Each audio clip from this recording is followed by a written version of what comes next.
My name is Claire Winston. I'm 42 years old, and right now, I'm standing in the living room of the house my brother swore he'd never leave, while his voice cracks as he says, "Please, don't take this from me." He's trembling, one hand gripping the stair rail, the other buried in his thinning hair like that will somehow make this moment disappear. His wife's mascara is smudged down to her cheekbones, and their teenage son is pretending not to cry behind a cracked iPhone screen. Meanwhile, I'm calm. Too calm, maybe. The kind of calm that only comes from waiting a decade for this moment. From stitching every ounce of humiliation into quiet power. I didn't take it, I say, my voice like glass. You gave it away, 10 years ago. Ring a bell? If you've ever been betrayed by someone who shares your blood, if you've ever been robbed of something that was yours and then told to smile through it, hit subscribe. Because this story, it's for you. The truth is, this house used to belong to our parents. A white-bricked colonial they poured their lives into, and the only thing left for us after they were gone. My mother's roses still grow in the backyard. My father's initials are carved into the oak beam in the garage. My brother promised we'd split it fairly after their death. That was the last promise he ever kept.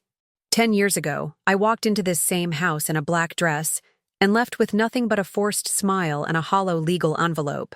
My brother, Andrew, had already changed the locks, already moved his family in, already found a way to make our parents' will disappear behind a convenient update they supposedly signed weeks before dying. I still remember the way the lawyer wouldn't meet my eyes, how Andrew avoided every question like it was beneath him, how he slid the papers across the table with a smirk and said, "Claire, you're not exactly struggling. Be generous for once." He called it generous. I called it theft. That night, I drove home screaming into my steering wheel. I didn't have a husband to lean on, no kids to distract me, just the cold realization that I'd been erased, not just from my parents' will, but from my family. He took everything, and no one stood up for me. But that rage? It didn't break me. It fed me. Because as I sat outside my tiny apartment, gripping a coffee cup I couldn't afford, I made a decision. I would not beg. I would not fight in court. I would not give him the satisfaction of watching me unravel. Instead, I would wait, and build, and rise. What Andrew didn't know was that the woman he shut out was about to become the most quietly dangerous thing he'd ever underestimated. It didn't happen overnight. It took years. But this moment, him, begging in that same living room, didn't come from luck. It started with a trigger. A year after the funeral, I came back to the neighborhood just to drive by. I told myself I was doing it for closure. But when I stopped across the street and saw Andrew's wife hosting a garden brunch on my mother's patio, sipping from my parents' china, laughing like the betrayal never happened, something in me split wide open. And that's when the story really began. I was never the loud one, never the favorite either. I was the daughter who showed up on time, remembered birthdays, folded the napkins just like Mom used to, but somehow never made the headlines. That was Andrew's role, my older brother, the golden boy. He walked into a room like it owed him something, and somehow, it always paid up. I didn't resent him for it at first. We were different, that's all. I kept my head down and worked, graduated top 10 in my class, got a degree in accounting, lived within my means. Meanwhile, Andrew floated from one job to the next, always managing to land on his feet, or on someone else's shoulders. He had charm, I'll give him that. But charm only gets you so far without someone cleaning up behind you. That someone was usually me. After college, I moved back to the suburbs to be near our parents. I wasn't married, no kids. I didn't have the fairy tale life people expected by 30. But I had a quiet little apartment, a small group of loyal clients, and the kind of peace you only find when you're not constantly chasing applause. Mom used to say I was steady. That was her word.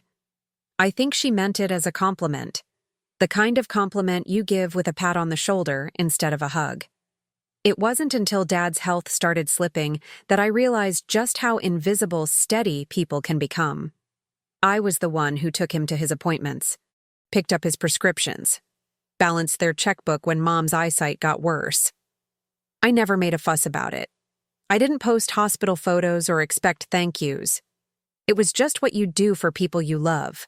Andrew? He'd swing by once a month with some flashy new gadget and a 5-minute story about how busy he was. And every time he left, my parents would sigh and smile and say, "He tries, bless his heart." I tried too. I just didn't advertise it. One Saturday, a few months before Dad passed, I came over to find Andrew in the kitchen with his feet on the table, sipping scotch from Dad's crystal glass.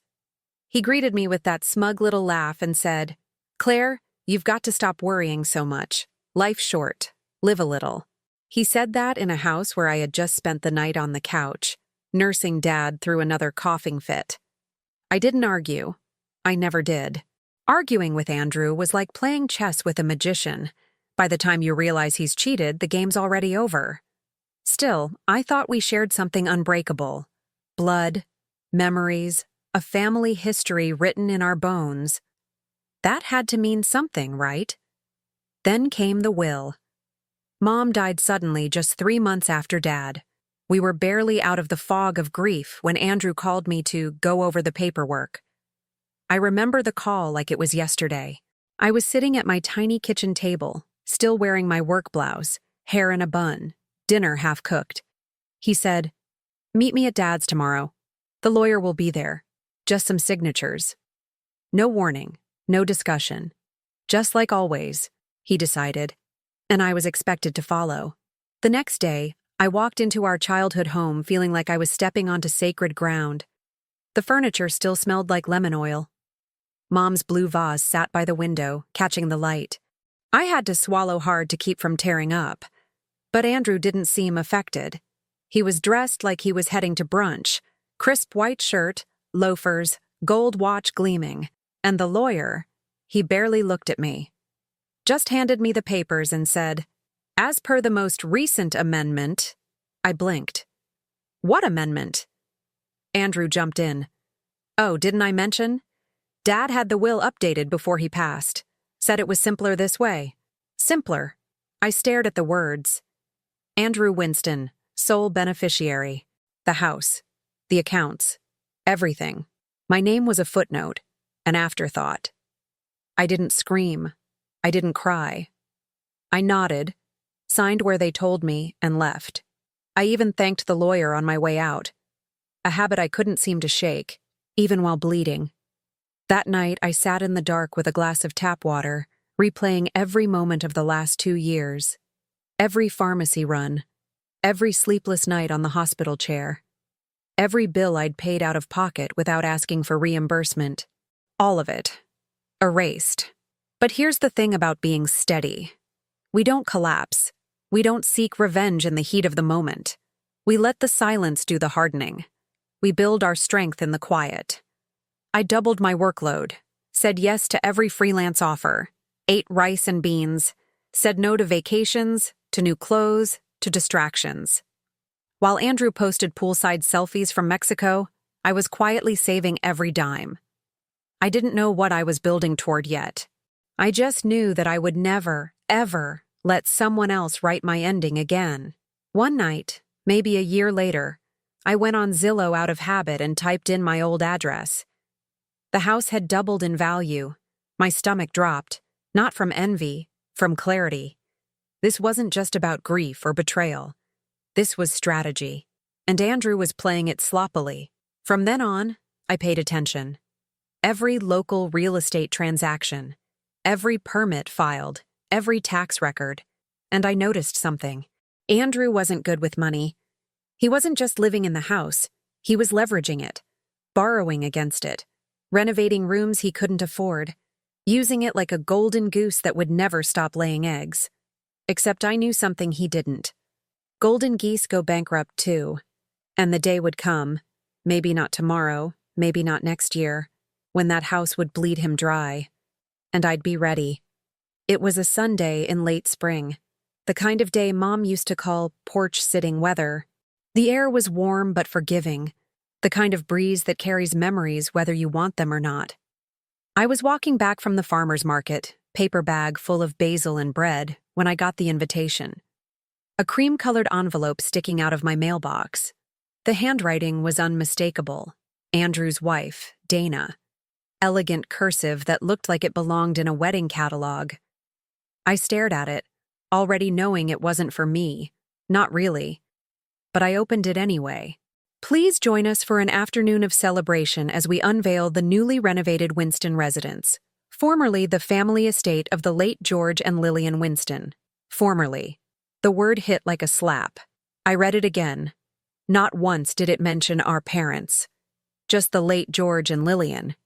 As if they were public figures and not the people who raised us. And the phrase Winston residence, that burned. Like they'd rebranded the whole legacy as something shiny and marketable. But I went. I told myself it was curiosity, closure. But it wasn't. It was a scar that hadn't fully healed, and scars itch when you press too close to them. The house was unrecognizable. The white brick had been painted some sterile designer beige. The lilac bush Mom planted for her mother was gone. The ivy Dad trimmed every year had been ripped clean from the stone walls. It was all clean lines and glass doors now, soulless, curated, cold. Inside, it was worse. The staircase where Andrew and I used to slide down in pillowcases was replaced with a floating chrome nightmare. The fireplace mantel where Mom hung her hand-knit stockings? Gone. In its place was a marble slab with a mounted flat screen.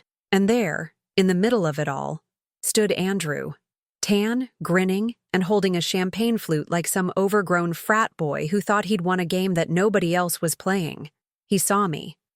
And his smirk grew. "Claire," he said, loud enough for the room to hear. "Didn't expect you. Didn't think this would be your kind of scene."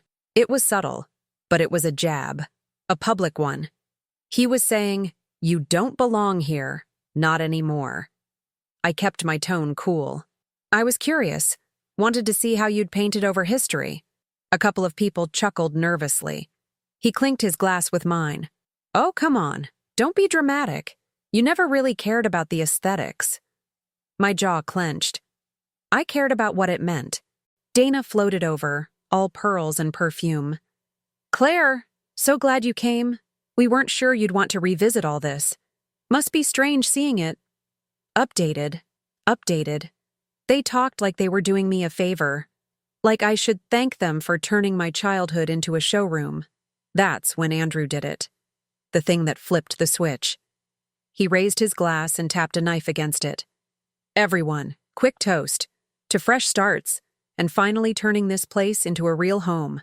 Took some effort to modernize it. But hey, at least the guest room still has that original drafty window Claire used to complain about. Some things never change, huh?" The crowd laughed. I didn't. That room, that drafty window, was where I used to sleep during Dad's last months.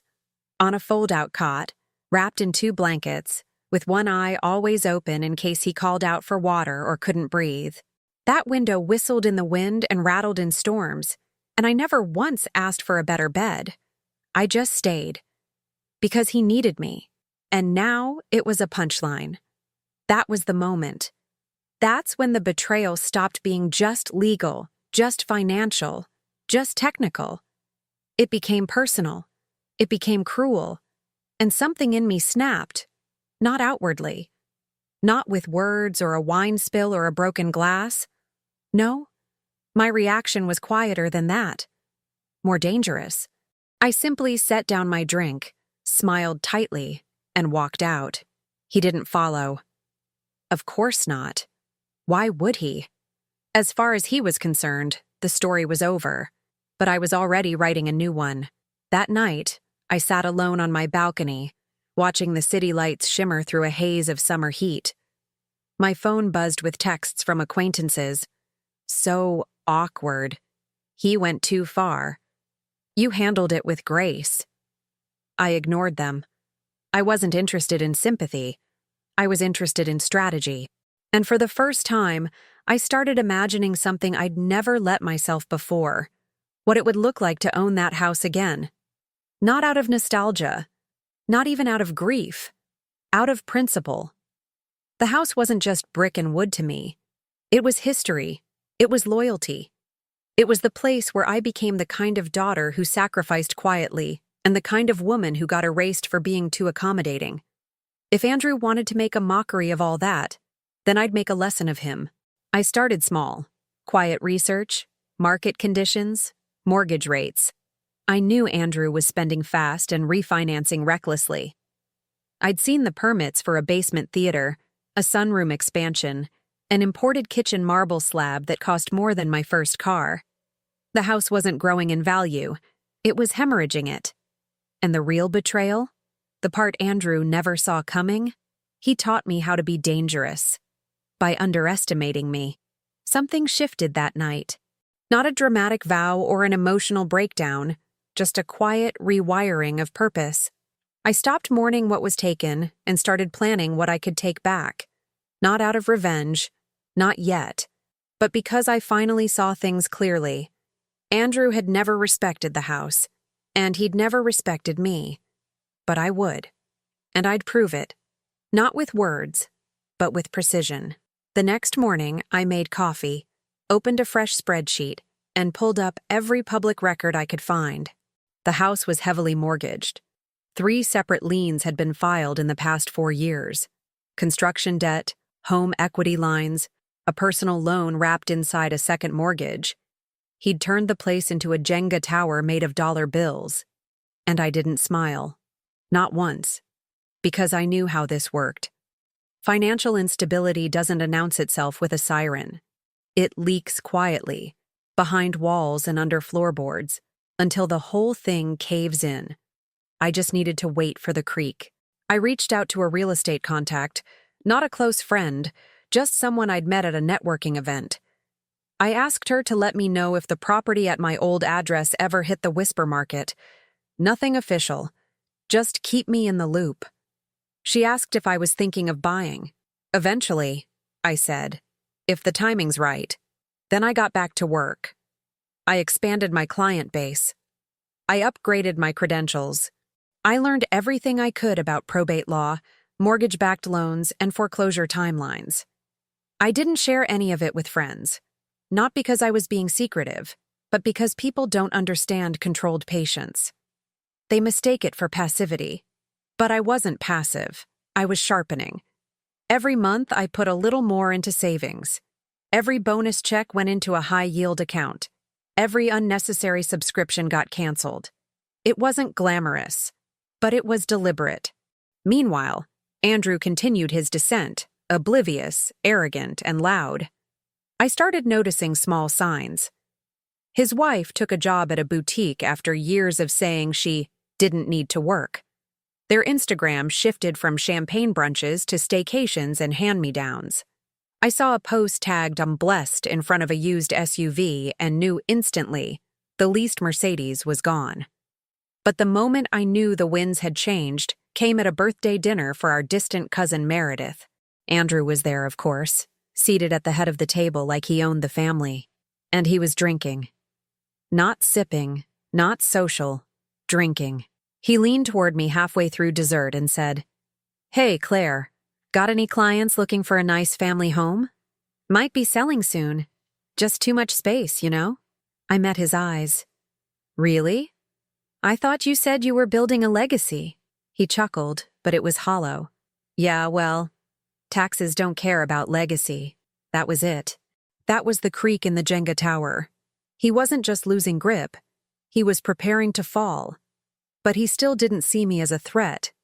Still thought I was just the plain little sister who played it safe, the one who signed the papers without a fight, the one who left quietly, and that was my greatest advantage. Within a week, my contact called. "They're testing the waters," she said. "Nothing listed yet, but the word's out. He's looking for private buyers." I felt nothing. Not triumph. Not glee. Just clarity. I thanked her and said, "Let me know the second they're serious. I'm ready." And I was. Pre-approved. Fully funded. with a silent financial portfolio he would have laughed at if I showed it to him a decade ago. But I didn't need to show it. I just needed to use it. But before I placed an offer, I did one last thing. I called a lawyer, not to undo what happened with the will. That ship had sailed, but to ensure that everything I was about to do would be airtight, clean, indisputable. Because this wasn't about revenge, it was about return. Returning to the place that built me, returning to the moment I was erased, and writing myself back in with a pen made of power. I toured the house in secret under a different name, just to see it again. It was hollow. The renovations had stripped it of warmth, but I still saw it. The bones of my childhood, the echo of laughter up the staircase, the outline of the growth chart Dad carved into the pantry door. It wasn't just a property, it was mine. And soon, he'd realize it. Far too late. It happened on a Tuesday. No build-up, no theatrics, just a simple email from my agent.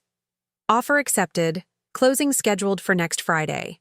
I stared at it for a long time.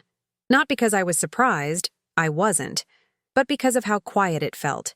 No fanfare, no audience, just silence and a signature. I had bought the house. My house. The same one Andrew had stolen. The same one he turned into a monument to his ego. The same one he thought he could hold on to forever. And now, it was mine. Again. The official offer had gone through a shell buyer. My lawyer arranged it that way. Anonymous, indirect, clean. Andrew never even knew it was me. He just saw a cash offer above market value from a private buyer looking for privacy. That's all it took. Because by then, he was desperate. Property taxes had spiked. Renovation debts piled up. His wife had quietly filed for separation. And his credit? Ruined. He'd been bragging about the house for so long he didn't notice it was sinking. Until it was too late. I waited until the day after closing to contact him. I didn't knock. I called. "Claire?" he answered, confused. His voice was hoarse. "Hey," I said evenly. "I wanted to let you know something before you heard it from someone else." There was a pause. "Okay, I own the house now." Silence. Then a laugh. Forced, short. "What are you talking about?" "You sold it to me, through my agent. Full asking price. You signed the documents last Friday."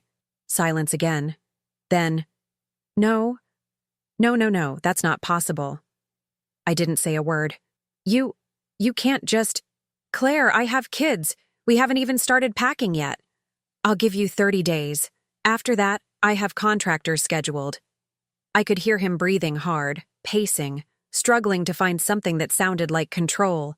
"You think this makes us even? Is this your idea of revenge?" I stayed calm. "I think this makes us right."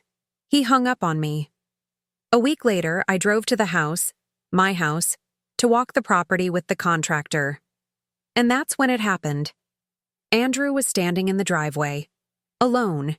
He looked thinner, grayer, and for the first time in my life, he looked small.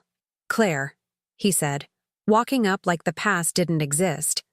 "Please, you don't have to do this. We can figure something out." I looked him in the eye. "You figured it out when you forged the will." His mouth opened, then closed. He knew better than to deny it now. "My son grew up here," he said softly. "He was 2 when we moved in." "I know," I said. "And I was 32 when you took it from me." He blinked. This was Mom and Dad's house." "No," I said. "They built it. I protected it. You pawned it." His eyes welled up. Not tears. Pride breaking. "Please, don't take this from me." I stood in the same spot where he once mocked me in front of a room full of people, where he toasted to erasing our history. And now he was begging. I leaned in, voice calm and unshaking. "I didn't take it, Andrew. You gave it away. 10 years ago." Then I walked past him into the house and closed the door behind me. I didn't invite him. He just showed up. 2 weeks before his move-out deadline, I was standing in the entryway with the contractor reviewing design plans when I heard the front door open like it still belonged to him. No knock, no hesitation, just entitlement.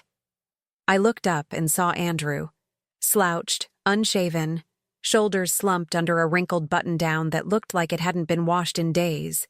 The man who once hosted garden parties on this very lawn now looked like he barely recognized himself. He blinked at the walls like he didn't expect them to still be standing. Then his eyes landed on me. "You're really doing it," he said. I didn't answer. He walked further in, past the place where Dad used to keep his umbrella stand, past the mantel where he once raised a glass to his own self-importance. And he stopped right in the middle of the living room, the same spot he humiliated me 10 years ago. Except now, there was no crowd, no champagne, no laughter to back him up. Just silence. And me. "I thought maybe you'd reconsider," he said. I stayed still. "You don't need this house," he added. "You never even liked the color scheme." That was the same line he used at the renovation party, back when he thought I was invisible, forgettable. And now I was the one holding the keys. He let out a shallow laugh, pacing near the window where Mom's lilac bush used to bloom before he tore it up. "It's just a house, Claire. This doesn't make you better than me." Still, I didn't speak. That's when the cracks began. He rubbed his jaw. "You've always been like this, cold, unforgiving, acting like you're above it all." But his voice wavered, because the truth was unraveling in real time, not from anything I said, but from everything I didn't. He stepped closer. "You know, when I took the house, I figured you'd get over it. You always got over everything. You swallowed it, handled it, played nice." I tilted my head, just slightly, a silent echo of the woman he thought he knew. He looked away. "I thought I'd be doing better by now. Thought maybe you'd fail. That you'd always stay small." Silence. He swallowed hard. "Turns out you were never small," he muttered. There it was. The mask, cracked. Not from fury, not from revenge, but from the unbearable weight of facing a mirror that finally told the truth. That moment should have felt triumphant. It didn't. It felt still. He sat down on the staircase, the one he rebuilt with designer oak but never truly understood. His hands dangled between his knees, defeated. I joined him, not beside him but nearby, just standing. He looked up, eyes red. "Do you hate me?" I finally spoke. Quiet, controlled. "No. I just stopped waiting for you to do the right thing." He flinched like it hurt more than hate ever could. Outside, the contractor was calling my name, but I didn't answer. Not yet. Andrew stood slowly. His knees cracked. "I'll be out by the end of the week," he said. "We'll find somewhere." He glanced around like he was already mourning it. "Do you ever think about them?" he asked. "Mom and Dad?" "All the time." He nodded. "I wonder what they'd think of all this." I turned to him. "I think they'd be proud of how I handled it." That was the final blow. Delivered without venom, just truth. He opened his mouth like he had more to say, but no words came. I watched him walk out. No slamming doors, no shouting. Just the quiet shuffle of a man who had finally seen the cost of his arrogance. And as the door clicked shut behind him, I stood alone in the house he stole. And this time, I didn't cry. The day Andrew left for good, it rained. Not the angry kind. Not a storm with thunder or drama. Just a steady, soft rain that dripped from the gutters and kissed the pavement like a quiet apology from the sky. I watched from the upstairs window, the one facing the driveway. The same window I used to stare through as a child, waiting for Dad to come home from work. Now I was watching Andrew back a moving truck into that same drive. No words, no audience. Just him, Dana, and a teenage boy who didn't say much, shoulders hunched beneath a hoodie. I didn't go outside. I didn't need to. I'd already said everything that needed saying. And more importantly, I'd already stopped needing his acknowledgement. Justice had already arrived. It just didn't come with applause. By nightfall, the house was mine in more ways than one. It wasn't just a title deed or a name on a contract. It was space again. Breathing room. Silence. Not the kind born from loneliness, but the kind that comes after a storm.